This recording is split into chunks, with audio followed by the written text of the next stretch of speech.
The design of my classes and my scheduling depends on the necessity of my students. When I'm real busy and I happen to have a lot of students, I do have a separate wrestling class, and I do have a separate submission class on top of my no holds barred, my Muay Thai, and my Western boxing. What is very, very true is that to be a good no holds barred fighter, or a good cage fighter, which I don't even like to say nowadays because most people are kind of bastardizing that name, but if you want to be a good no holds barred fighter, you don't need to be a state champion wrestler, you don't need to have your brown or black belt in judo, and you don't need to have your brown or black belt in jiu-jitsu either. All you need to know, especially for the wrestling and the judo, are the fundamentals. The fundamentals of the level change for the wrestling, the fundamentals of stepping through, and the footwork for the judo. And you just need to choose a couple favorite techniques. Now, what I do in the no holds barred classes, I do train my competitors like wrestlers. So I use a lot of the wrestling drills, the conditioning drills, so that gives them the strength that the wrestlers have. And also I teach them to scramble. I do a lot of wrestling scrambling drills in the no holds barred class, which will teach them to always battle for the top position, which is where you want to be in a fist fight for the most part.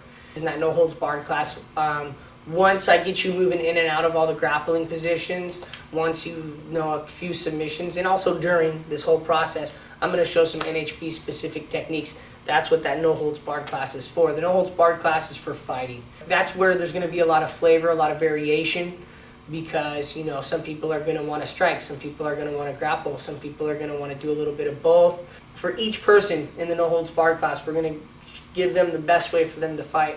And it's also going to vary according to your opponent. But definitely no holds barred, I have some very unique wall techniques that no jiu-jitsu or judo player, wrestler, boxer, or even Thai boxer can show you. Only a cage fighter can show you. And that's what I am, that's what I was. And only someone with cage experience can show you how to work off the wall. That's what I do. Also, sprawl and brawl techniques, that's distinctively no holds barred. I actually have a fine science for teaching that. Ground and pound, again, I have several distinct techniques for teaching ground and pound, a specific style or styles for teaching ground and pound. And I'm here, I'm going to come, boom, throw my hook, okay? Then, bang, throw my hook, bang, throw my hook, my hook. Okay? And that's how you're going to ground and pound from the bottom. Get the little shots in right on the jaw. Taking down off of punches and kicks, not getting taken down off of punches and kicks. All these things are going to be covered in no holds barred. First thing is, make sure you know where to go.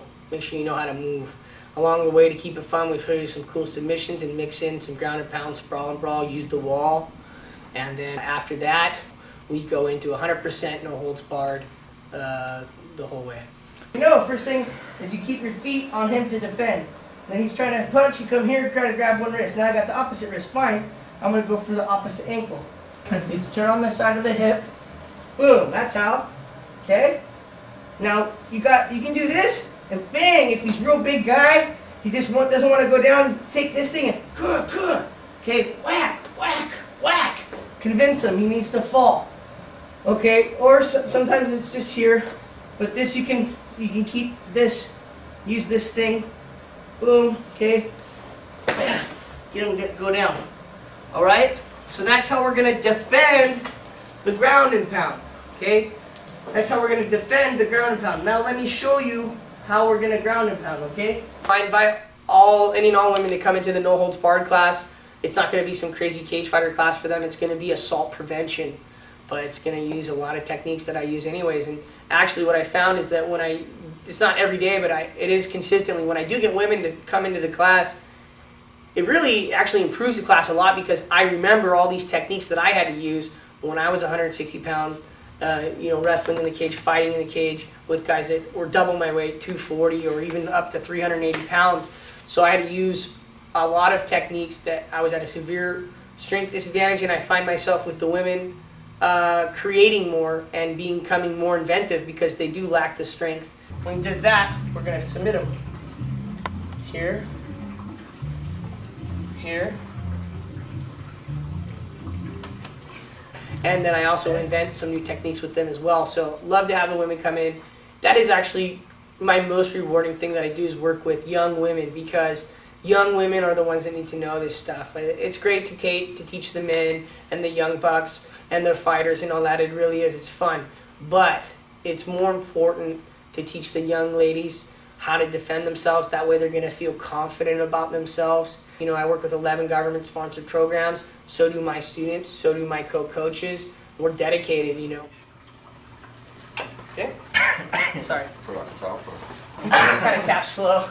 You know, we work with Junior League, we work with Girls Inc., we work with Planned Parenthood, we work with Mothers Against Domestic Abuse, and that's because all this stuff is dope and it's so cool that we got tattoos and everybody's just all huge and fighting stuff, but really the little girls are the ones that need it the most. That's why I do a lot of volunteer work. I try to get out there as frequently as I can and give it to the ones that need it the most. See, I got this on his leg. He can't kick me with that. This leg he needs us to defend, and I got this here, so now I can... You see how I use my shots? My whole body, like I'm jackhammering. Boom. Yeah, keep going that way. Punch him in the ribs, Pissarro, and then like... Yeah, there you go. Bear's a good coach. I've been here like 6 months, just about, maybe even 7. I did my first like 6 months just grappling, just straight grappling, and the past month I've been doing Muay Thai. The first way I heard about the gym was I live right next door. I just researched, there's about 4 or 5 big MMA gyms around here, so I just came to check them all out, and this is kind of my last time. I'm just more confident, just knowing that, you know, I can handle myself in any kind of situation. So I'm a lot more confident walking down the street or at a party or something. It's the best MMA gym around here, but what I've been to about 5. So it's the best gym around here if you want to take it seriously. You know, learned quite a few things in just a short amount of time. Shoulder key lock, some of the triangles and arm bars, different chokes, different submission moves, counters, just protecting yourself. Ground and pound is definitely a lot of fun as well. I know that small gyms are where the best training's at, and Bear showed me some techniques that no one else really had. I had done a little bit before in Northern California, and this is definitely the real deal. I'm way better shape, but I'm losing a lot of body fat. My cardio is a lot better. My body feels a lot better. I tell all my friends to start showing up. Kind of helps when I kind of kick their butt a little bit, you know, makes them want to come over here. So I'm hoping I get my friends here. It's a great group of people here. It's a great time. Makes you want to come back. You know, you leave class and feel good. You wake up sore some mornings, but that's a sign of a good workout. I originally talked to Bear about kind of helping me get in shape for a mud run that I'm doing in June.